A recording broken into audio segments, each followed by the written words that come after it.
This is season number 19 of Bass Talk Live with Matt Pengrack. BTL is presented by Lowrance, Bass Cat Boats, Aptco, Strike King Lures, Sunline, Big Bite Baits, Spro, X-Zone Lures, Gamakatsu, The Bass Tank, Denali Rods, and Pro Guy Batteries. Hit him with the hook, Jeffries. BTL coming at you.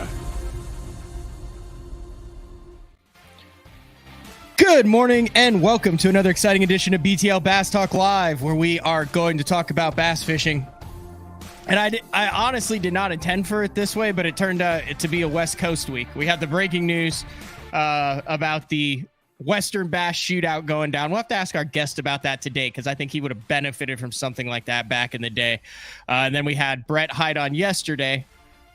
And then today we've got Justin Lucas on. Now, Justin is a California dude who's an Alabama transplant. And there's a lot of those now, but you start to notice things. Like, I've been around long enough now where I'm starting to notice things. And one of the things I notice is that some of the Alabama traditions, maybe some of the lingo. So, I mean, like, you get down there, you start hanging out with Gerald or hanging out with Joe Lee. I mean, that's going to rub off on you. But I will say, out of all the years that I've known Justin Lucas, like, you still, like, if you walk in anywhere, people are like, yeah, that dude's not from here.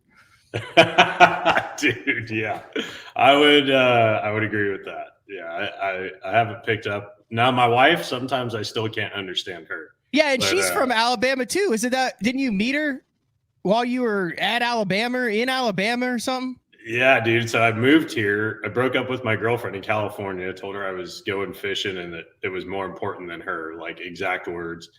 Packed my stuff up, moved to Alabama. I met my sister-in-law. She says, "You need to meet my sister." Yeah, I was gonna say, you need to change that. I know. I did the West Coast. It was fun. I got too many stats for today, and I got all geeked out. All right, back to the life story. Yeah, so she says, "You need to meet my sister." I'm like, "No, I'm good. I just met her or moved here to fish. You know, I'm not trying to meet any girls." And she showed me a picture of her, and I'm like, "Well, she's pretty cute." And then we started talking. And the very first day I met her, I'm like, "I'm gonna marry this girl." And started telling all my buddies back in California, and they're like, "Yeah, you're never coming back." And I'm like, "You're right. I'm never going back." So I have been here. Actually, I moved here January 2010, and now it's January 2023. So I haven't picked up any of the lingo. You don't ever say, like, "Hey," you've never found yourself saying, "Hey, hun, I'm fixing to go to the lake." Dude, I might have used fixing a couple times by now. And we never said y'all out in California. So that is one thing I've picked up, and it just makes more sense because there could be like a group of girls in California and you'd be like, "What are you guys doing later?" And I'm like, you call them Betties out in California, right? Like a flock yeah, of Betties. I don't know about that, but I thought that was the West Coast lingo. I don't know, dude. I don't know. I'm very I don't know what disappointed. There should have been an over under on how long it took me on BTL to forget to update the marquee sign, because I was very proud of that find, and I think it adds a lot to the show. It was somewhat disrespectful that you had to come into Imodium AD Pro Brett Height's marquee. That's a good guy to come in behind. I'm all dude, right. He is a freaking good dude, isn't he? He's awesome. He's been awesome since the first time I ever met him, and he's never changed. He's a good guy. He flies under the radar a little bit, you know. I think he's cool with that. Yeah, I think he loves it. And the dude's an awesome fisherman and just a really cool guy. Yeah. Hey, it wasn't appropriate to ask him this, but I'll ask you this. Do you think he's just made a king's ransom on the jackhammer, Justin? There's no telling, man. I mean, sure, dude, that has to have been a lucrative business venture since that thing came onto the scene. His bank account is probably just fine from the jackhammer alone. You ever seen him upset? Like really ticked off? Like, he's one of those guys that I've never seen. Like, I feel The like only time okay, I've seen him mad is like when he's missed a cut or something and he knows he should have been in there, or like if he didn't get around any fish. But that's like the only time I've seen him mad. He just doesn't Okay. really get angry. I found the S. Now I just need the L, U, the C. Don't and the worry A. about it, dude. No, I Don't worry have to about it. because people are gonna watch the show and then look at it's just it looks like I'm remodeling back there because I just got my 2 little pegs. Yeah. I'll tell you what is crazy, dude. Back to accents is my son having an accent. And Really? yeah, it's weird. Like, it's just weird because he doesn't talk like exactly like me. Oh, and That's weird. he's around other Alabamians. Oh yeah, Alabamians, I guess. Yeah. Listen, I love it. I just say you're from the West Coast, so this is definitely. No, dude, I love the Southern accent too. I love living here. I'm never leaving. This place is to me the best place on earth. So, All right, people are amazing. Yeah, state's amazing. Bodies of water are amazing. Nothing to complain about. I have seen via social media that you've been doing a little bit of the, I guess, boat show, tackle show circuit. Yeah. Well, one. I did Fun and Sun in Fort Worth area this past week. My question is this: how was it? How is the attendance at those things? Is that a dying art, or is there so much online now that people like? It's almost like coming around where people are like, "Oh, it's not a live stream like this. I get to actually go shake Justin Lucas's hands." Like, what are your thoughts on the shows, boat shows, fishing expos, meet and greets in 2023? I mean, I don't know if people care to meet me at the place, but I'm sure they like coming and putting things in their hand, you know, a rod, a reel, seeing tackle. Even for me, you know, I can get on Tackle Warehouse all the time, which I do, but it's something to be in a tackle store and see that swim bait or see that bait, even Berkeley stuff, because I don't get to see everything.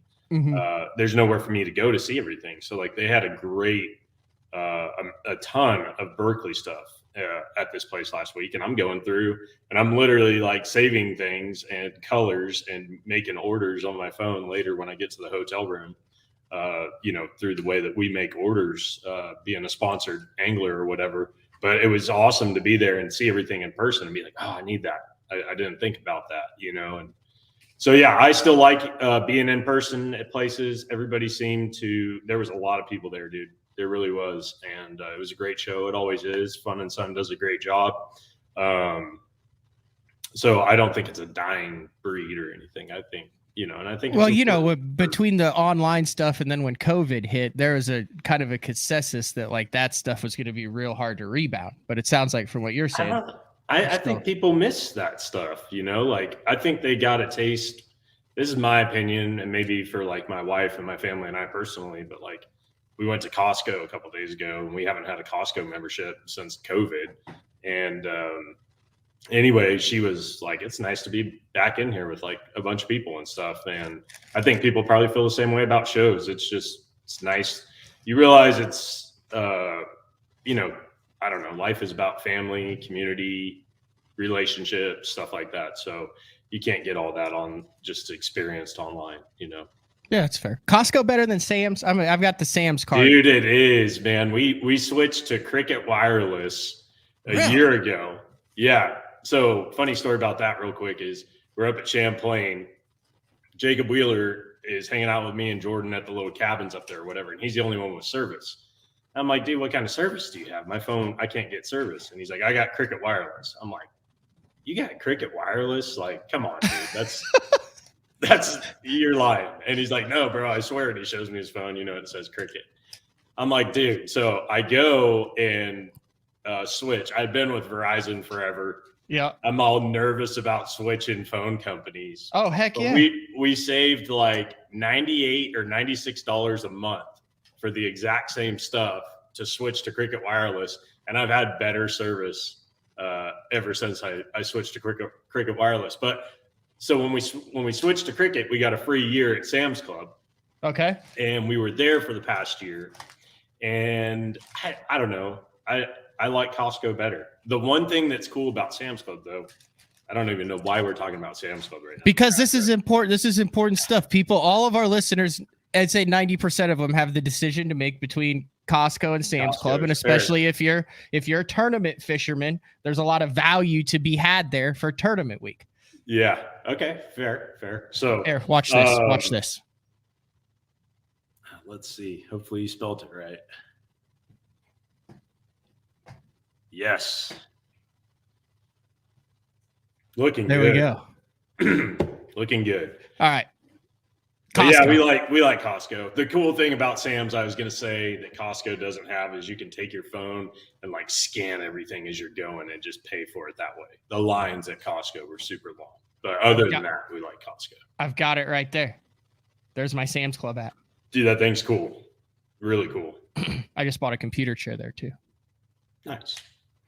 All right. You want to talk about some bass fishing? Let's talk about whatever you want, dude. Well, almost whatever you want.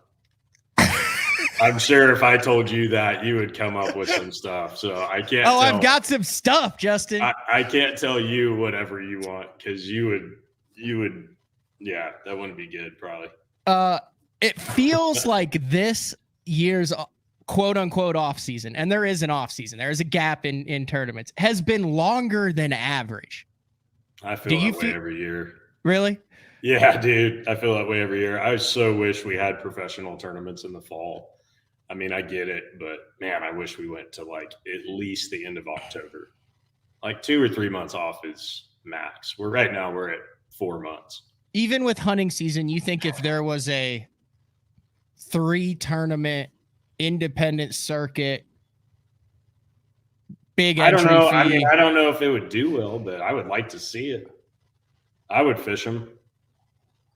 I don't get bored, man. There's still plenty to do. And my big thing in the off season is just really catching up on family time, like trying to have quality family time.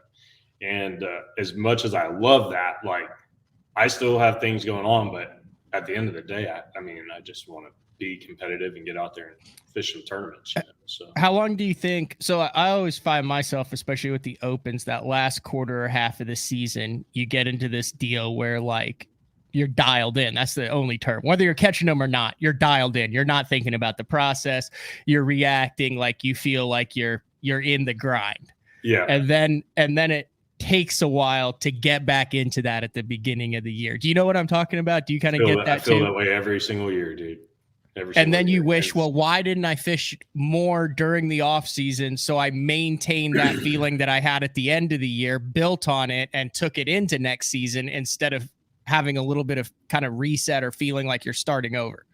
Yeah, I feel like I restart every single year. But at the same time, dude, maybe it's a good thing. Maybe if we did like try and keep it rolling over, you don't want to get burned out. That's what does happen to guys in the sport, dude, is they'll get burned out. Like they're just nonstop, go.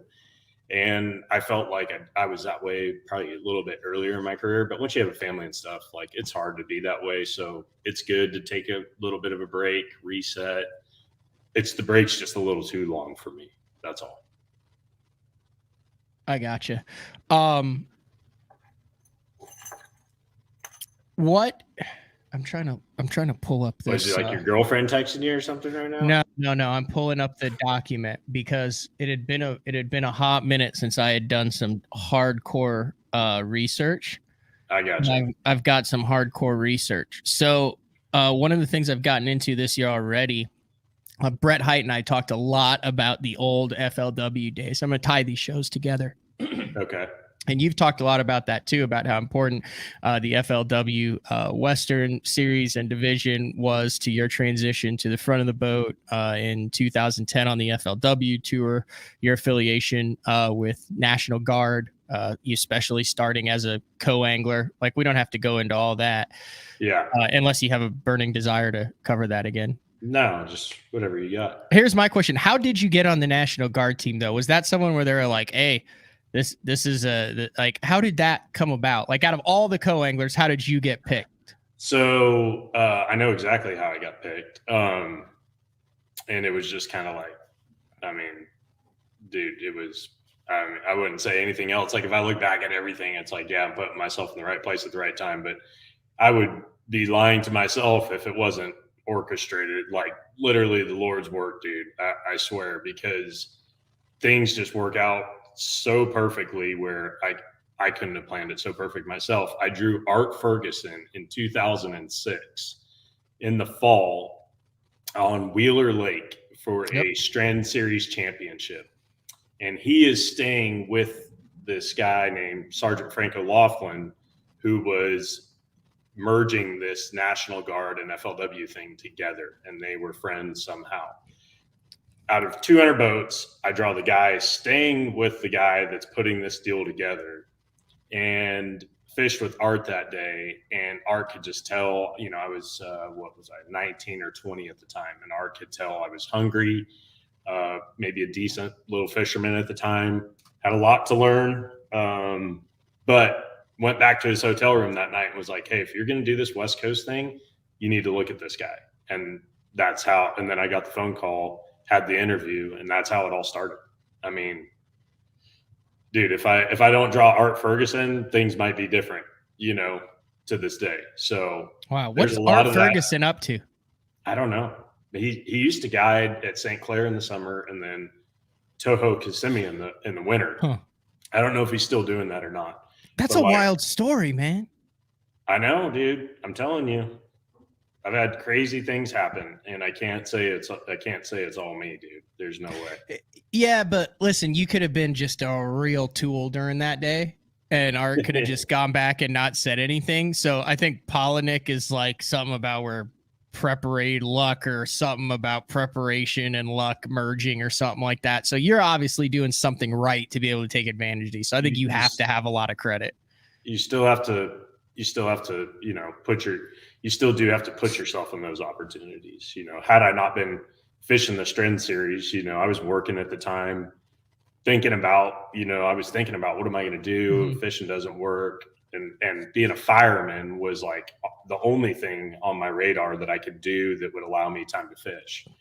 And I was kind of getting to that age where it was like, all right, either fishing's going to have to start working or I'm going to have to start doing something. And then that fall, I had won a boat or two boats like within that 2006 year. And then that fall, get the deal. I think my entries were $600. So they were paying my 4 entry fees, which was $2,400 at the time for 2007 and 2008.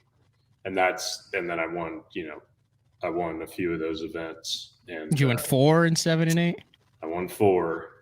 And, but in 06, you won. Well, let's start from the beginning before we get into that, because I have stats about that. So let's set the scene. You're a young Justin Lucas. You're obsessed with playing the flute. You're a flute player. Is that inaccurate? Dude, my mom made me play the flute when I was like in 3rd grade, and I went to one lesson and quit. Okay, so you're a aspiring flute player, with a bunch of firemen on your walls, because that's what you're aspiring to be. I wasn't aspiring to be that. It was then you roll into the. This is why you can't give Matt Pangrak free reign, everyone. This is called research. What are you, like, hitting up my old teachers and stuff, dude? So you roll into the 2006 Toyota Western Series Adventure. You're like 18 years old, right? In 17, 18, right? Yeah. So your very first event ever. This is interesting because I think a lot of people have experienced a situation similar to this, and you can't let it deter you. You double zero as a co-angler. You double zero your first derby ever, a Toyota Series on Havasu out of 200 boats. Never caught a keeper. I think your pro the first day had like 3 for 7.5, and your pro the second day had 1 for like 2.9. Yeah, it was tough. What do you remember about that? Dude, it sucked. It sucked, and I remember thinking, like, I don't know if the back of the boat is for me, because you got to remember, or maybe you don't, but I've told the story a couple times, but I grew up fishing with my grandpa mostly. Yep. And he wasn't much of a fisherman at all. And he bought a boat just so we could fish, and he always let me drive the boat, always let me run the trolling motor. So this was my first time fishing as a co-angler out of the back of the boat, and I blanked both days. So even though the fishing was really tough, like I don't even think I had a bite. No, was bad. 98 out of the 200 co-anglers actually zeroed that tournament. Yeah, it was tough, dude. That's tough. Was That's it? super Did the tough. lake suck then, or was it just a brutal? I think it was cold. It was like February, or maybe even the end of January, and it was just like cold and tough, man. It just wasn't good. Uh, I don't. I feel remember like the that's lake an was- excuse because also fishing as a co-angler in that tournament was Cody Meyer, and he top 10'd it. So Yeah, yeah. Well, my friend at the time won it. John Billheimer. He won. He was the guy that I was fishing team tournaments with and stuff, and he won it. He was 16, and I watch him win. He's younger than me, and I double blank, and I'm like, gosh, I got to be fishing as a boater. Like this isn't the deal. yeah, That was my first thought, and it was easy to get that thought because watching him win and then me not doing good at all, and we fished together all the time. It made me think that I should just be a boater, but it was so much more expensive to do it. I mean, at the time, did you know any of the quote unquote pros? Like you weren't buddies with Skeet or had any like major No. mentor? I mean, you're just a dude. You're just a I know, playing no. firefighter jumping in a derby. I know no one, dude. No one. Wow. Just and local guys, like our local guys. Yeah. No big name guys or anything. So then you had so then you're third out of the four as a co-angler. You decimate everyone on Shasta, and I think this is a very interesting tournament. It looked like it was brutally tough, and then it was like mega sacks galore the last couple days of the event. You won by like 13 pounds. You're like three tournaments into your co-angler career. So you double zero, you have a good tournament, and then you blow what happened on Shasta for the weights on that? Okay, so the only way that happened, there's really two little stories I got to tell about that. So I go up there and practicing, and the spots are just biting the tail of a worm on a dart head, right? They're like literally bite the worm in half. And I thought, man, bites as a co-angler will just be good. You just need to get bit. So I left a tag in on a knot on a dart head, which is basically kind of like an exposed shaky head, but a darter head. I left a tag in and tied a number 4 drop shot hook on the end and threaded it through the tail of the worm. And Stinger hook on a robo worm at the time. And start catching all these fish on the back hook. And I'm like, this is crazy. Like this is actually working, and I think I drew Matt Newman the first day. Was that right? That would have been the second day, Justin, because he only had like 6.5 pounds with him the second day, but everyone on the second day sucked. Yeah. The first day I think I had like 12 something or maybe 11 something. Yeah. But I remember even losing a fish, like for a split second, the big hook came out like for a split second, and the stinger hook got the fish in the bottom of the lip. And so I end up still catching the fish, and it's the stinger hook got him in the bottom of the lip. So anyway, that was pretty cool. But so I draw this guy named Dave Noller. He was probably in his mid 60s at the time, and draw him. He's got the best spot on the lake. It's way up the Sacramento arm. I mean, it was just, he would just go in there and sit on his little folding chair all day, throwing a worm around. And crazy thing is, I'm like, oh, kind of probably a little cocky. I'm like, man, I got this special rig, and all this. And then lo and behold, dude, he's like, come look at my boat. And he shows me, he's throwing the same idea. He's throwing a worm with a stinger hook in it. And I'm like, no way. So at least we're going to be in an area. He's like, I got a big area. We're going to go there, sit all day. So another one of these crazy things that happened, dude. We're fishing that day, and I miss a fish. And I'm like, man, that was a good fish. And he throws right in that spot, turns around in his little chair. I'll never forget it. And he throws right where I'm reeling in from and catches a 4.5 pound smallmouth. Wow. And I'm like, dude, I could have used that, like that kind of sucks. Like he got that fish. I know that's the one I just lost. He threw right back in there. Well, had he not done that, we wouldn't have been paired together on the final day. So the only reason I won that tournament, really, to be honest with you, is because he catches that fish, keeps me in second, not in first, and it bumps him from being in third or fourth up to second. And so because we were both second after day 3, we draw each other again for day 4. And the guy that won the tournament, Mark Medoc, as a pro, if I would have drawn him, he was fishing a swim bait on bridge pilings. So you have no chance, not a prayer. Yeah, you're toasted. And I think the guy that was leading that day caught 6 pounds, as a co that drew him, he ended up catching 6 pounds. So had I not drawn Dave Noller and him catch that fish and everything work out like that, there's no way that him and I, that I win that tournament and win a brand new boat at 19. You said your quote on that tournament was, "First of all, I want to say that I fish with the greatest guy in the world, Dave Noller." Yeah. I've never had so much fun hanging out with a 60-year-old guy before.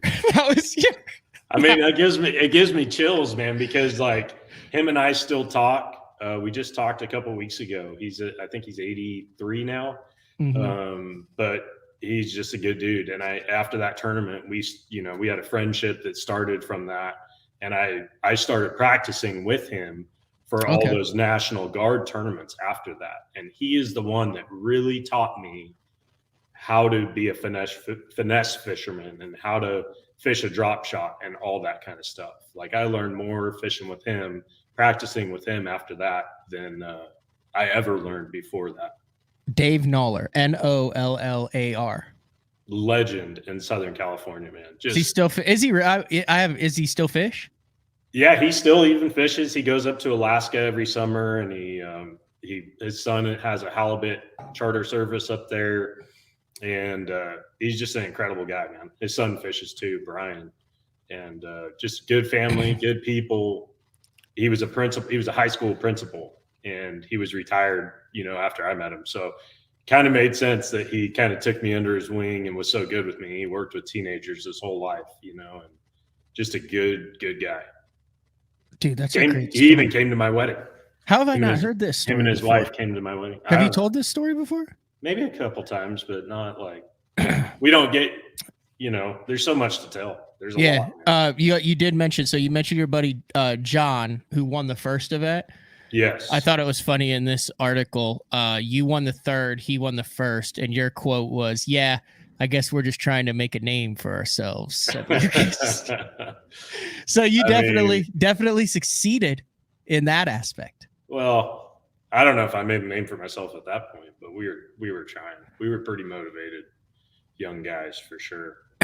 I want to take the first break of the show. When we come back, we'll skip ahead a year to 2007, because back-to-back 2007, 2008, we're still in the back of the boat, but you did something that was pretty impressive on the Columbia River. Yeah. But it's how you did it that I want to get into. Okay. And what you did it with. So it's BTL on a Wednesday, January 18th with Justin Lucas. We'll be back right after this. Introducing HDS Pro. Watch fish reacting to your lure live with Active Target 2. Get game-changing clarity in the megahertz range with the new Active Imaging HD sonar. Find the richest fishing spots with CMAPS charts. Take full control of your boat with the ultimate fishing system. HDS Pro. The more you see, the more you catch. The new Puma STS has been redesigned from the ground up. With the angler, design, function, and performance in mind, nothing on this new offering was compromised, and the only thing carried over from the previous version is the name. Based on the Soft Touch series hull that started with the flagship Jaguar, this new model is nimble and performs incredibly well at all speeds with either a 250 or 300 horsepower engine. Featuring a new 96-inch wide-body footprint, this hull measures out at 20 foot 7 inches in length. Industry-leading design coupled with tournament-winning performance. The Puma STS from Basscat. Feel the rush.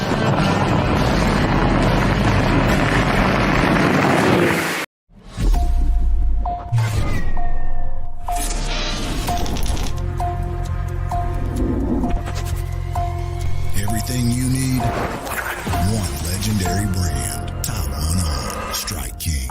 Hey guys, Gerald Swindle representing the AFCO Hydronaut. This is the jacket I love wearing when times is tough, and I'm talking about the weather, not the fishing. The jacket, what I like, I got a double cup right here. I can seal up the bottom of my jacket because when you're fishing, you're holding your arms up. You're bad about getting water, it runs downhill. Everything bends good. I'm long arm. Look, it fits very comfortable. My arms is flexible. I've got the speed hood on, pouring down rain. I can get everything zipped up. One thing they did is they made plenty of pocket space. If you ain't got enough pockets in the Hydronaut rain suit, you just got too much stuff. From the water membrane, that's 30K, baby. 30 times the reason you ain't gonna get wet. Super warm. If it's cold in the wintertime, you put on your Hydronaut, you're gonna be a much more comfortable person. If you don't want to just look sexy at Dairy Queen, wear your Hydronaut. We got it from small to 5X. Most rain gear does not come in that many sizes. You got waist adjusting straps. We can make it fit you. No matter what the environment is, we want you to be comfortable. We want you to be dry. You gotta check it out. It ain't gonna let you down.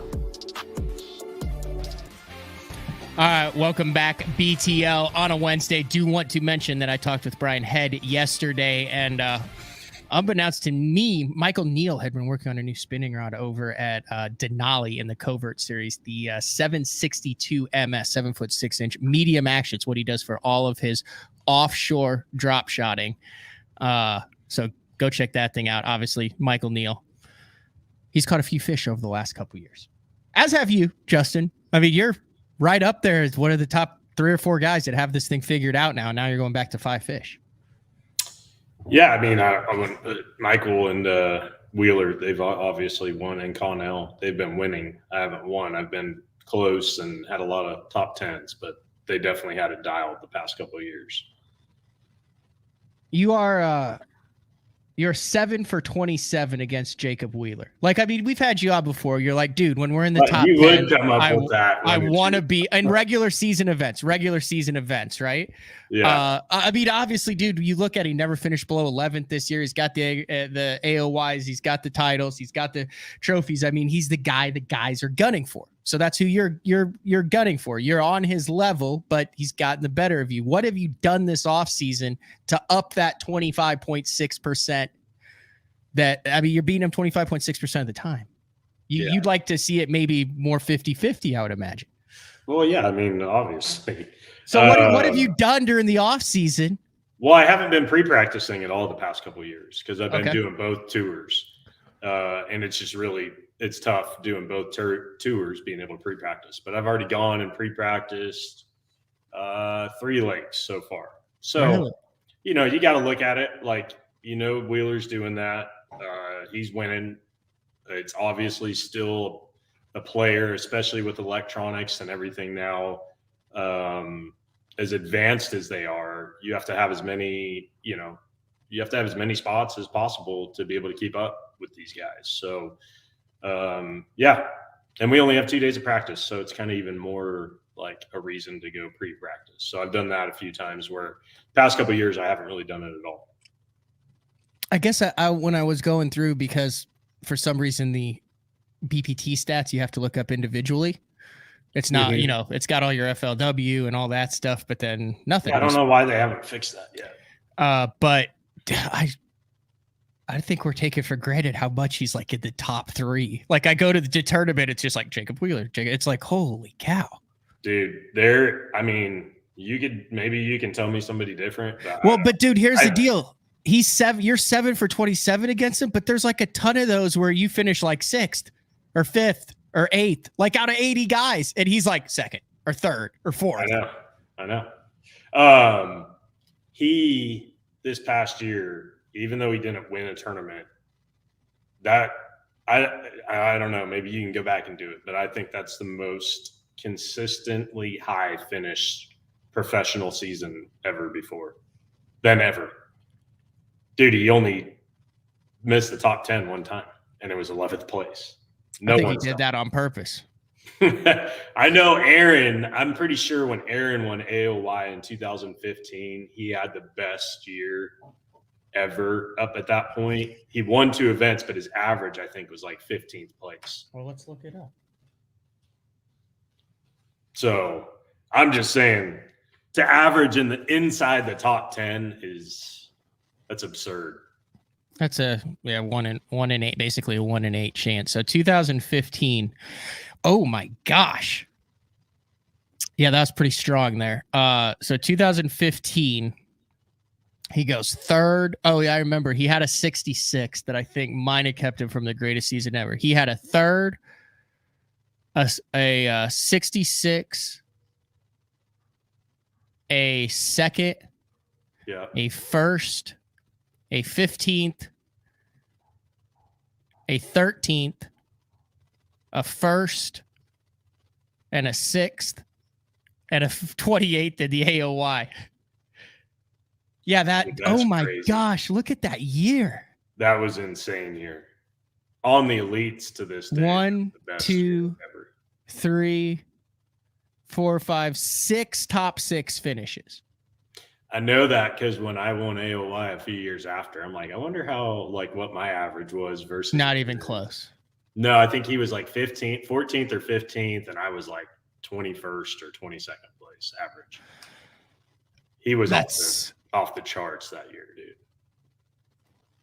That's absolutely insane. All right, I want to go back to 2007, 2008. You win back-to-back co-angler on the Columbia River, but I thought it was interesting, and I don't hear you talk about this a lot. I still am steadfast in my refusal to throw it, but I think a little-known fact about you is you've probably won more money on a Carolina rig in your career than most of the guys on tour. Because you've won 2 tournaments as a co-angler in the I won 50 grand on a Carolina. So you've won 50 grand on a Carolina rig, which I find intriguing and also disappointing. Yeah, I'd never even threw a Carolina rig before that. I was up there practicing with Dave Noller, and I'm like, man, I wonder if this will work. And it was a little 4-inch. You can imagine what it was, a little 4-inch stick bait. And I was like, I'm going to try this thing on a Carolina rig. Like, people throw a speed craw up here on a Carolina rig that was popular, and then everyone was drop shotting and whatever else. And dude, that thing was it was the deal. Like, when I tried that in practice, it didn't matter where I went, where Dave took us, we would catch fish on it. And then throughout the tournament, literally the last day, my boater goes, hey man, I'm in 115th place. You got a chance to win this thing. Where do you want to go? And I remember telling him, just take me anywhere there's a ledge. It doesn't even matter.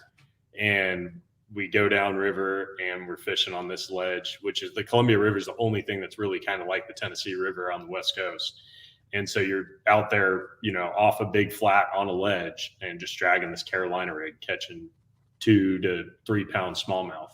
12 pounds was a good bag, but it was the deal. I think I won that tournament by like a few pounds, 4 or 5 pounds. And then backed it up. And then the next year went back with the same thing and did it again. Yeah. It was cool. It was about as simple as it gets. Did you get to the point over that 3-year period, 06, 07, 08? I mean, you have 5, 6 wins, tons of top 10s. Now you're showing up with the National Guard where you'd get in guys' boats and they would be like, oh my gosh, I'm fishing with Justin Lucas today. Like, not like, I mean, everyone knew who you were though when you got in the boat with them, but like they had a good chance of getting their butt kicked. Yeah, I don't know, dude. I mean, I was still a co-angler, so, but I did like, and this is what I tell people when I'm like, hey, I think it's a great idea to be a co-angler. Most people go out there and they're like, oh, I just had terrible draws, whatever. And I'm like, man, I always wanted to draw. I didn't want to draw Gary Dobbins or Brent Ayler or Brett Hite.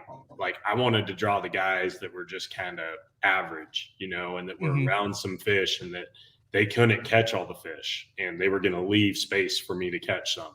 Those were the guys I wanted to draw. So, I mean, every time they were like, put my name with the big guy's name, I'm like, oh gosh, tomorrow's going to be tough. That's not going to be fun.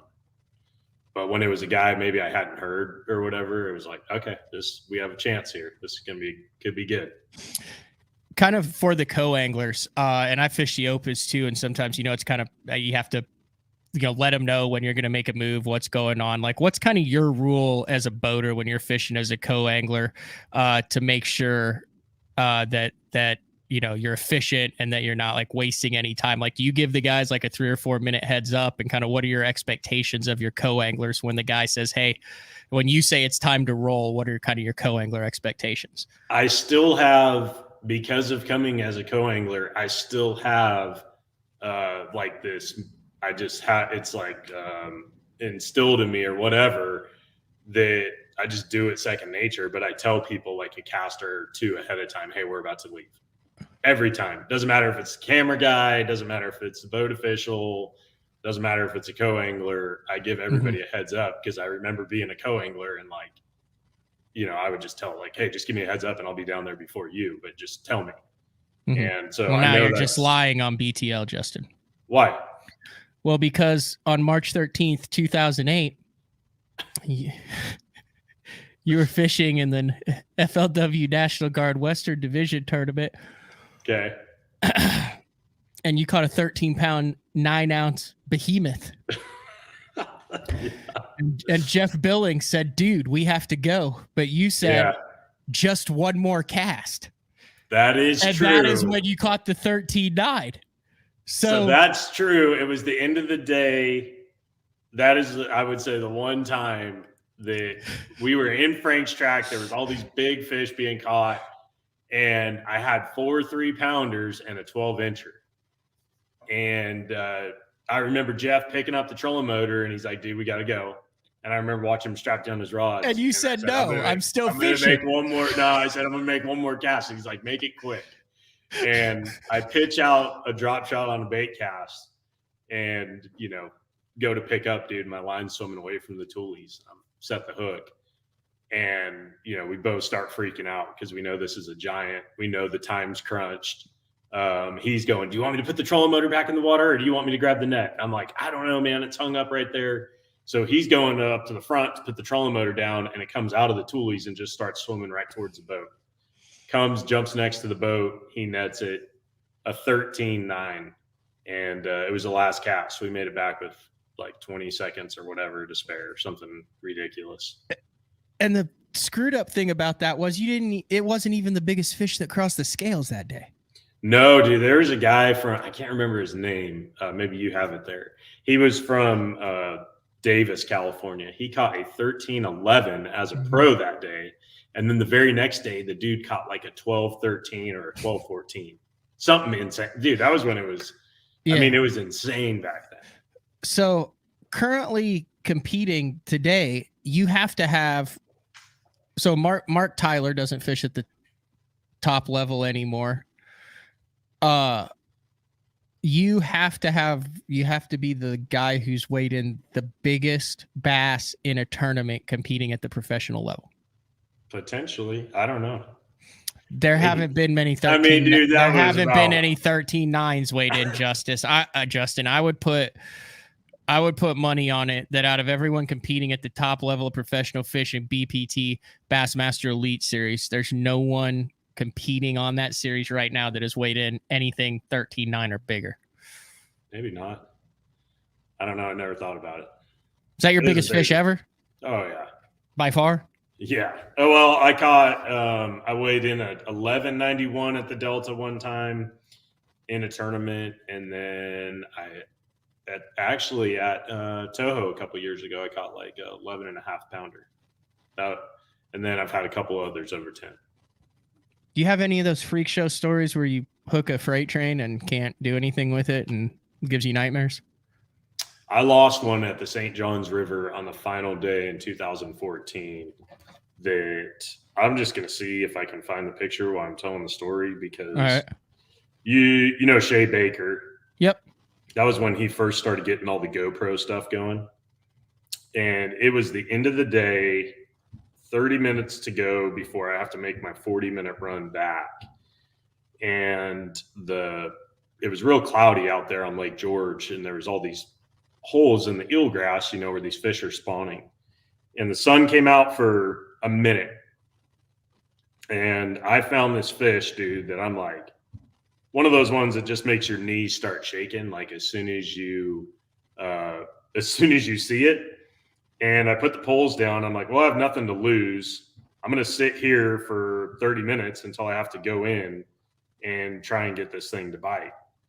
And on my very last cast, again, I get that fish to bite, and I set the hook like a pansy and lose that fish, dude. And it was I don't know if you guys can see it or not right there. Yeah, that looks That's like Loch Ness Monster. that's zoomed in. So here's the photo. There it is. Is zoomed that out. online or is that like in your photo, in your actual gallery? Like in your photo? I saved it in my photos. But so you can see right there. This is just the GoPro that Shay Oh my gosh. had set up on the boat. But dude, It looks like it's Photoshop, Justin. I'm telling you, it was like a 12 or 13 pounder. It was Oh, massive. what'd That's you not hook a it on? 10. Berkeley Power Hog, 4-inch Power Hog. Oh, so you had string. You weren't finessing it. No, dude, and look how bad that hook set is. Look how far I'm leaned back. Like I just set the hook like a total pansy, and that's why I lost it. What do you explain to me? What do you mean you I had set to the hook like drive. a pansy? Like I didn't get a good hook set on it. Like I was up, I had my rod tip up too high, felt the bite, didn't drop it far enough, set it from too high. It comes up, jumps, and spits. But Oh my gosh. yeah, I had to set the rod. Like I literally had no time. I had to set the rod down. Didn't even get a pitch back in there another time, and strap it down and ride all the way back to Palatka. Just thinking about that thing. So that sucked. That's What the day was one that? Did you fish. say? That was the Was it- final day. I would have. Oh my gosh! You never Would've got probably another got- chance. We would have probably got second with it. Chris Lane blew that tournament out of the water, if you remember. But that's the one fish. I lost a really big one at Sam Rayburn a couple of years ago on live, but that one right there I would rather have than any other fish I've ever lost. Well, not any other fish I've ever lost, but I would rather seen that one. Yeah, we got some the peanut galleries chiming in. James said you didn't give him the onions. The onions. Yeah, that's when you just reeled out and really crank him. You've Oh, never heard yeah. of the term giving him the onions? No, I should have gave him a lot of onions on that one, dude. That was Sean says, dude, you got to crank and swing. I know. Look, I know. Trust me, I have set the hook a lot harder on big fish ever since then. And I caught some big ones in that tournament. It was just that one fish caught me off guard. I sat there for 30 minutes pitching in the hole, and I just didn't expect it to bite on my last cast. Yeah, I've heard Peter, I've heard Mark Menendez's story about hooking. There's a couple guys with those stories about just hooking cartoonish like fish. That one, yeah. But I mean, dude, everyone's like, well, everyone's got the story about losing the big one. But if you think about it at the odds, like you're more likely to lose a big one. When you get over a certain size, you're talking bone, structure, power, jaw, bite size. They're taking the bait differently. Now all your stuff is out of whack as opposed to that fish that you're fighting. Like, yeah, you're going to lose a disproportionate number of the absolute behemoths because I mean, we're not fishing stuff that's designed for 15-pound fish. I mean, those are like flathead catfish size, striper size stuff. You know what I mean? Like it's harder to penetrate. Look at this thing one more time, dude. Just look at that. Zoomed in as far as it'll let me go. That's the Loch Ness Monster. Dude. That was a freak. But yeah, I'm with you. Like, I think if you have an exposed hook or, you know, like if you were going to hook a big fish on a single swim bait or maybe like Josh Jones is doing it on a swim jig, you know, with just this exposed hook, like he's obviously catching these big fish with one hook and he's getting a good hook in them. I think when you start talking about soft plastics and Texas rigged and all that kind of stuff, your odds probably do start going down just naturally compared to like a big open gaff hook like that. Yeah. Who mentioned that? Oh yeah. Clay talked about, and he didn't really talk about it much, but do you know any deets on didn't Roy Hawk catch a freaking like 18-pounder on fork or something, like a 17-8? They never really got an actual weight. He got like a Nessie size bass. I think I remember Josh telling me about that. But it was there was something about it in like practice and there were people around or he didn't get a great weight on it. And then he didn't want to put it in the live well because there was a bunch of stuff, like not sketchy stuff, but just stuff to where he was just like, you know what? Fish of a lifetime, not really going to blow it out of the water. I'm going to try to win the tournament. And he just slid it back. Yeah. Yeah. I mean, I heard about that fish. I never saw it. I don't think, but, I heard it was a monster. Dude, if you fish long enough, everyone has a one story of something that's just seared into their brain. It doesn't matter how long it is. Like, you'll be able to tell that story of that fish to your kids 30 years from now. You'll be like, let me tell you about this time down in Florida. That's why, you know what? Actually, I'm going to take another screenshot of that picture just in case I ever lost it. That was a good call. Because I want to be able to show people too. That's the cool thing about cameras, man, is like being able to show people. Like, I'm not lying. Like, this was a really big one. Like, is that the one that's out of every fish you've hooked or lost? That's the one that sticks out in your entire life so far. That's the one I would like to see. But one that I lost would have been the one that I lost probably actually would have been at Heavy Hitters this year, because Ott beat me by one fish and I lost like a 6-pounder when I went on a little flurry at the end of the day, and that would have done it. All right, you good for one more segment? Yeah. You got kids inside. They're at the playground, dude. Oh, they're at the playground. So I called Justin yesterday to make sure, because Justin's you're approaching the level of hard to get a hold of. Like, you're kind of there already. No, I mean, you're really good at it. It's just you have a lot of people that want a lot of your time, right? It's a good thing. I mean, you're not like the Ike or Kevin where you have to there's a couple people that you have to go through to get to, right? Yeah, I mean, you can call them, but it just doesn't play. So you're like, hey, is Ike available for this? But you're approaching that. You'll be there in a couple years. No, dude. No. But anyway, so I call him and he's like, hey, I'm on the phone. He calls me back and it sounds like you're in not an atrium, not an avitorium. What is it where you walk in and it's all just birds and they're free flying birds? It's like an Alfred Hitchcock's dream, but they're an avitorium. Is that what it's called? I don't know, man. Someone help me out here on the instant feedback. So but it's like an aquarium for birds. Yeah, something. You've never been in one of those? Like, you go in, those sides are mesh, and then it's like an aviary. You've never been in an aviary, like at a zoo or anywhere where you go, and it's a big giant dome, Justin. Big giant dome. You walk in, there's like peacocks, some like Cornish game hens that are alive, sorts of like grouse, potentially some grouse, but then there's all sorts of exotic birds just flying free. Maybe, but it wasn't like, oh, we're going in the aviary or whatever, dude. It's like, we're just gonna walk in here. No, I've never heard that. I feel like you're really underselling the aviary and I'm really overselling it. I feel like you are too. But my kids do, that's what it sounds like. I will agree with you. I know where you're going on that. I said, are you watching the movie We Bought a Zoo? Yeah, I never heard of it. You've never heard of that movie? It's like the greatest PG-rated movie of all time. We're gonna have to rent it then. Well, we'll check it out just for you, Matt. It's I don't 11 know or 12 years old. PG is okay for a 1 and a 5-year-old, but we'll see. It 100% is. It's Matt Damon, and it's Scarlett Johansson, and it is a kid friendly. Basically, I don't want to give too much away, but they buy a zoo. Hence the title, right? We bought a zoo. Yeah. Good details there, Matt. All right. We've reminisced. We've talked about a lot of stuff. I want to get into the present and the future moving forward. I saw some bait questions, some people wanting to get the inside scoop. Berkley coming out with a bunch of new stuff, wanting to see maybe what's on your radar there. BPT for this year moving forward. I personally think you got to be in the top 5 of favorites for Red Crest, man.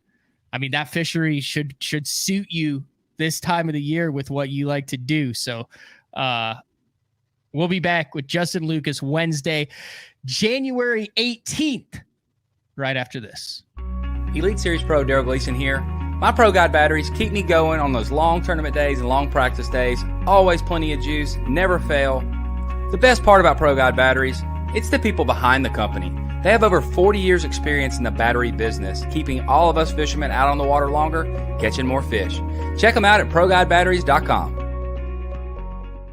What's up, Bass Talk Live fans? Brandon Polnick here. And ever since I won a couple Bassmaster Elite Series events on X-Zone Lures, I've been getting a bunch of questions of what makes them so special and different. And really, the truth is, it's in the details. The little details, things like no cheap fillers in their plastic. That gives you more lifelike action, more realistic and vibrant colors. But don't just take my word for it. Go to www.xzonelures.com and check them out for yourself. Are you looking to install your own fishing electronics? The solution is the Bass Tank Power Harness. It takes the guesswork out of installation. No more voltage issues or interference. Designed by an engineer so that you can get professional results right there in your own garage. Installation done right with the help of the Bass Tank Power Harness. You can feel confident knowing that your installation was done right. The Bass Tank Power Harness. Give us a call or order yours today at thebasstank.com. Get the best patterns backed by tournament data. Start by finding the best 10% of your lake. Know exactly what to look for and what to throw. After that, just put them in the boat. Try the Deep Dive app today. Combining one of the most popular hook styles with Gamakatsu's beefier Superline offering, the Gamakatsu Superline Offset Round Bend delivers the strength necessary to target big fish in heavy cover. Well suited for braided line and heavier fluorocarbon, the Gamakatsu Superline Offset Round Bend is built using stronger Superline wire that allows anglers to easily fish a finesse worm around heavy cover. The round bend offers a larger bite area, perfect for any worm presentation, while increasing your hookup ratios. The newly enhanced Z-Bend holds your plastics on the hook longer, reducing the number of pull-offs and reducing damage to plastics. Available in 2/0, 3/0, 4/0, and 5/0, this is the most durable worm hook, designed for heavier lines that hold your bait on longer. Preparation is key to success. And that preparation starts well before you ever hit the water. You're only as strong as your connection to the fish, and your line is that critical connection. Confidence in your line every minute of every day on the water is a necessity, and failure, it's not an option. Sunline makes the fluorocarbon, nylon, and braided lines to give you the strength to guarantee your confidence. All right, we are back with Justin Lucas, and during the commercial break, I can see the kind of behind stage deal, and Justin was feverishly hunting and pecking from his wide array of tackle. I saw a couple questions earlier of guys going, "Hey, a lot of new stuff out on the market. What are some of your favorite picks?" Now, obviously, they're probably going to be pure fishing, Berkley related, because that you've been that guy. I was going back when I was doing my research, and you were catching him on a Berkley worm in like 2007. I've been with 2006, 2007. I was shocked even back then. Like the very first couple, it was the Robo worm, but then I mean, it's like I'm doing the math. I'm like, that's like 15 years. So that's what's crazy is my whole relationship with Berkley started when I worked at a tackle store in California, Fisherman's Warehouse. Met the sales rep for Pure Fishing on the West Coast, got introduced to him. And then as I progressed in my career, that was I got my foot in the door there. And then I never got paid until my first year on the Elites, 2014. Wow. But I had that relationship and, love the company. And that's the cool thing about where we're at with Berkley now is I've been with them since 2007 and our product is better than ever.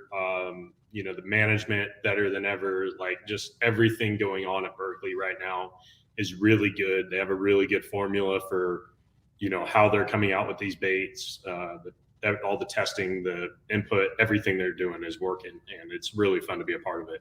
Same thing for Abu Garcia. Like I know I've been sponsored by these guys for a long time, but dude, there's nothing else. Like I love my gear. I love my boat, my motor, everything I use. I would not want to change a single thing at this point.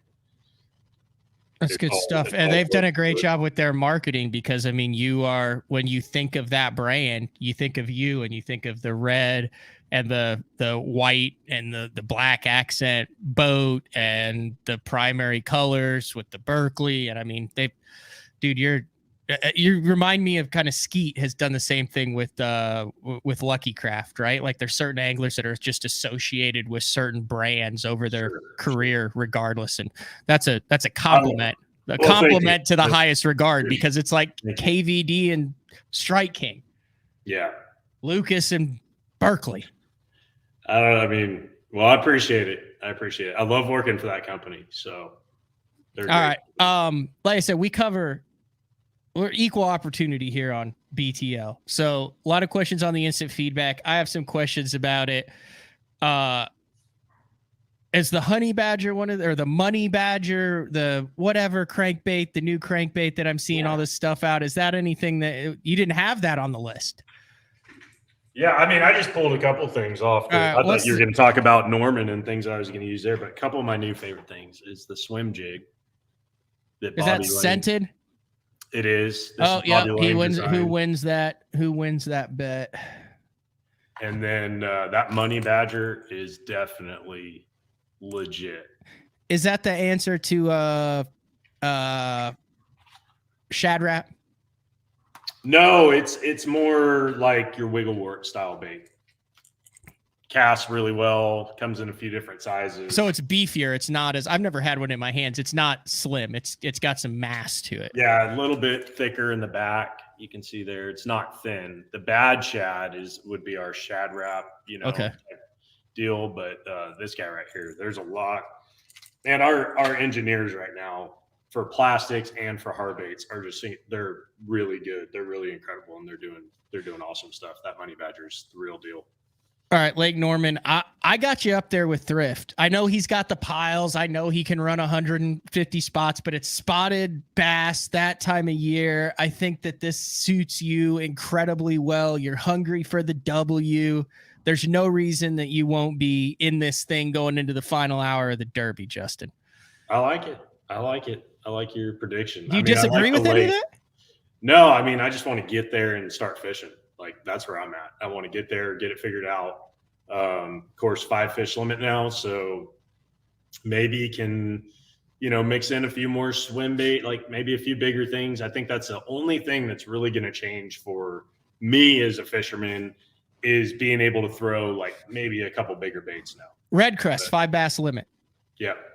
I didn't realize that. I thought that they were doing every fish counts at Norman. So it's the 5 fish limit. Correct. Yeah. The only ones that are every fish counts is heavy hitters in the team series. Okay. I like your chances even more now. We'll see, man. We'll see. I don't know. I just got to get there. I'm going to go fish the Toyota at Harris Chain in a couple of weeks. I just need to I'm itching, man. My wife, a couple mornings ago, we were having coffee. She's like, "What's wrong?" And I'm like, I got to fish a tournament. So talk to me after Harris Chain and Toho, and I'll be real fired up for Norman. I want to go win the Toyota at Harris Chain, like in a couple of weeks. I think that'd be awesome. Yeah. Well, any wins. Awesome. What else did you grab off the wall there, Justin? Oh, dude, you got to grab that guy. The Stunna. Stunna. Yeah. That thing's legit. Great bait. And then, of course, this guy. Fritside 5, HD, Brown Craw. That's what Bobby, caught a lot of fish on at Grand Lake along with the jig last year. But those are just, some pre-spawn baits that I was thinking might work at Norman. But I wanted to show you guys that jig, and glad you brought up the money badger because that's a good one too. Okay, be honest. Do you do you have some Mega Bass Plus ones or just regular? Do you have some of that stuff in your boat too? So where we're at now with Berkeley is like they've pretty much made like everything that I've needed and had to buy in the past several years that they didn't have. We have now. And so my goal always, I can't throw a Berkeley bait every single time, but my goal is to start and try my best to throw it. And I have so much confidence in our stuff. Like, people talk about scent on baits or whatever. And I've been with them so long, like I don't even think about scent on my baits because it already has it. And I love that. To me, that is something that I feel like will help even a guy like myself, maybe if not get a couple more bites, maybe just get the fish to hold it a little bit longer. And that's important for me, so I love our product, man. Our soft plastics are amazing. Our hard baits have just totally come around ever since we did top waters and dredgers and frit sides, chop bows, all that stuff. So I feel like there's just certain, so like I feel like 98% of guys are going to have a Spro rock crawler or a Storm wiggle wart or a mega bat, regardless of who they're sponsored by. Like there's just a couple, across the board, regardless of who you are. Like I think it'd be hard to go into someone's boat and not find at least one wiggle wart this time of year. I mean, I have wiggle warts just you can't get rid of them. Yeah. I still have them. Like it's hard to sell an old bait or like give it away or something. What am I going to do with that thing? So, but this stunner right now, I mean, I picked that up myself. Like if I want to throw jerkbait, I have total confidence in that thing. It is a fish catcher. Very, very good bait.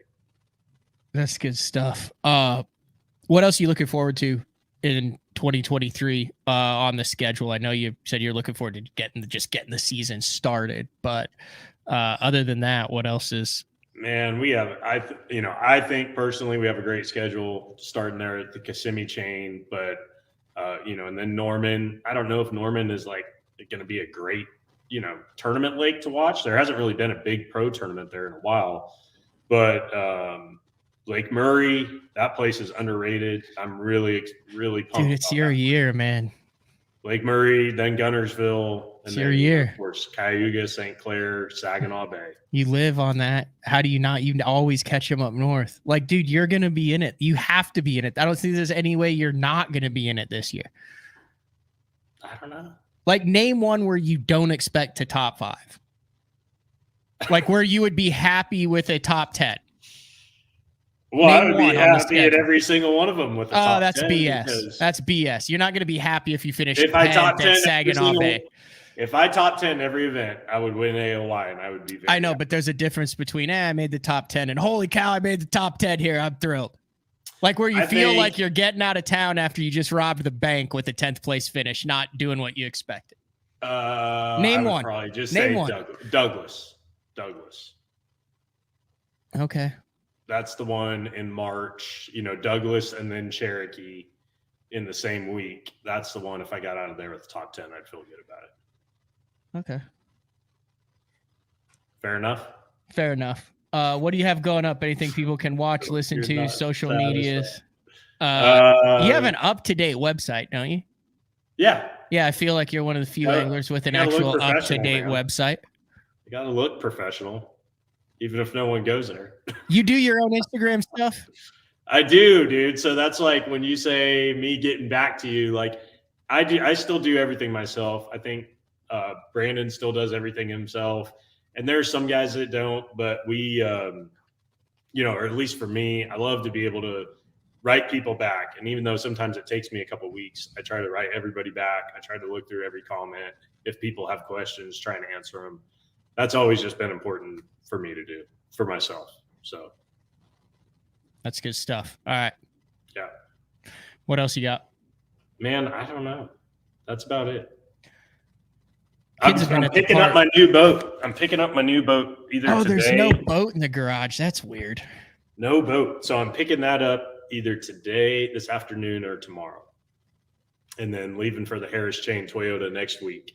So I've got to get that motor broken in. But other than that, we'll be good to go. It's the same exact boat I had last year, so not many changes. Your stuff always clean? Dude, come on. You know it is, Matt. It is. It's not. You're not ever like, I got to get this stuff picked up. If it's dirty, I can't go fishing until it's cleaned up, dude. Like I just can't. In my mind, I can't do it. So that's why I spend a lot of time in here in the winter, getting everything super organized, very prepared. That way, when the season starts, like I'm totally confident. It's weird to say that, but like I'm more confident and think I'll catch more fish if I'm more organized like this. I've always been that way pretty much. Sorry, my ADD kicked in. You were talking about how your boat and motor are pretty much the same as last year. Yeah, so it's all the same. I mean, that rig I had this year was so good that I just did the exact same thing. The only difference I made is run an Apex at the console with a Solix, because an Apex has 2 Ethernet ports. So I can bypass using the box in the rod locker, like an Ethernet box. I don't need that. That thing is what causes just the graphs talking back and forth and having issues. So now I'll run 1 cord to the front unit, or to a unit up front, and 1 cord to the unit on the side of the console. And now I'll have 3 graphs that'll talk to each other all through the cord. And that is literally the only thing I did different. Everything else is the same. I like it. JD Lucas doesn't want any of that smoke. He's ducked me every time I've tried to make it happen. JD. Yeah. When is the when is the ping rack? I don't know, Matt. Grill off, no pellets, stick burner, brisket. Ooh. You don't cook anything. You don't have a real smoker, do you? Like without pellets? No, Hallman does. He took it with us on the Open the last couple of years, and we would do like brisket and shoulder and like the barbecue stuff where we'd leave. You think it tastes better on that than pellets? I'm a pellet guy, man. Are you? Yeah, I like the pellet. I mean, I'm not afraid to cook on gas or charcoal or open fire. Like, so I've sent you some stuff. I've got a little obsession with watching the stuff on open flame. I know, it's cool. It is fun to watch. Just the sound of that sizzle. Sometimes they're cooking them on rocks, dude. I've seen like the heated up rocks and they're just slapping a steak on rock. I like the cast iron with the lard on an open flame. I think that adds some character to the meat. But no, I'm 95% a pellet guy. Okay. What about you? You haven't been sending me many pictures of anything you've been cooking lately. So I've been on the venison lately. Okay. Right. What are you working with these days? What did I make? I just did some steaks last night. Dude, we're steak and burger, chicken thighs, nothing that's crazy. But the one thing I'll say, if you've never had smoked meatloaf and you have a Traeger, you need to make smoked meatloaf.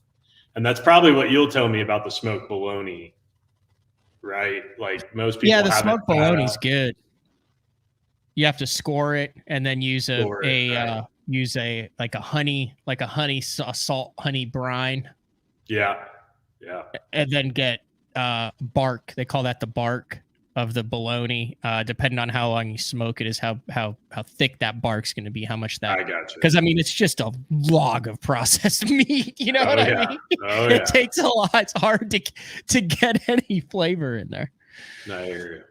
So, all right. Well, I'm going to let you go, Justin. I greatly appreciate the time. Love being on here, man. Thank you for having me. Yeah, you are the man. You're welcome anytime you have any good stories, anything that comes up. You know my number, and I'll continue to challenge you when we go through Alabama. When I drive through Alabama to a cook. Well, I just saw somebody say have a cookout for the listeners, and that would be kind of cool. Maybe we could do that, like just have a cookout somewhere, maybe at one of our tournaments or something, and just try and get a bunch of people there that want to come. BTL followers, some of my followers, whatever. Yeah, that would be. We need to figure out something like that. I've been working on something like that for the last couple of years. You got the meat hookup, so bring some of that bologna or whatever, dude. Couple pounds of bologna. Maybe like 20 pounds of bologna. And then you have to do the barbecue sauce on it. No, it's good. I'll have to get back on that. I haven't done a. Is it a log or a steak? What do they call that? A bologna? Log. I call it a log. Haven't done a log in a while. I hear you. All right, dude. Well, thank you for having me. All right. Thanks, Justin. See ya. You guys have a good day. Bye. All right. That was Justin Lucas, one of my favorite guests on BTL. Always tells it like it is. And I give him a hard time sometimes, but I like the fact that he's always game for it. And if you actually look at his stats, I mean, you're talking Elite Series Angler of the Year, multiple Elite Series wins, BPT wins, well over $1 million. He's done it all from the time he started fishing in 2010 in the front of the boat on the FLW tour. So it's hard to believe if you think about it. He's only been in this 13 years. 10, 20, this is 2023. I mean, yeah, that's a long time, but he started right there on the same time as Polinick. That year class, so Wheeler, I believe, won the All-American in 2011. So his rookie year would have been 2012. So you take Polinick and Lucas and Wheeler that all started fishing professionally between 2010 and 2012. And then think about the fact that they have 20 to 30 years left, unless any of them decide to Rick Clun it, and then they've got like 50 years left. But all right, we're going to take our final break of the show. When we come back, some really important stuff on what's going on with day 4 tomorrow, a chance to win some of Frank's baits that ends at midnight tonight. And then a look ahead at next week. Today's the 18th, so I'm looking at the schedule now. The 19th, that means Frank's in studio next week. So we'll kind of talk about what's going on with that. This is BTL on a Wednesday? Yeah, on a Wednesday with Justin Lucas. We'll be back right after this. Have you considered purchasing new electronics for your rig? The type of mounts you choose to protect your investment should be part of the decision-making process. No matter if you prefer 1, 2, or 3 graphs up front, Beatdown Outdoors has a solution for you. Adjustable, versatile, rigid, and made in the USA. What's your ultimate electronics setup? Check out the full selection of Beatdown Outdoors products by visiting beatdownoutdoors.com. Vibrating jigs are a great choice for any time of year, and the Kamikaze Swim On is a perfect match for any vibrating jig. 2 sizes and the unique tail design gives it a bait fish profile and a great swimming action for realism. There are 17 colors. See them all at bigbitebaits.com. The Spro Little John crankbait has been around for almost 15 years, and it is one of my go-to crankbaits whenever I need a fish in the boat, so you can never have enough new colors. That's why Spro's coming out with a handful of new colors, including Pearl Shad, which has this bleached out white look, but it's got this pearlescent, really, really pretty. We've got Copper Shad, which looks amazing in the water. It's got that purple flake on the back, really, really pops in the water. And then if you want some real pop, we've got Sparkle Shad, nothing but sparkles all over this thing. And then last but not least, we've got the matte Sexy Shad, just a really different looking color for a crankbait. So you want to give them a little different look. That matte Sexy Shad is definitely the one to go with. All these colors are available in the original Little John and the MD.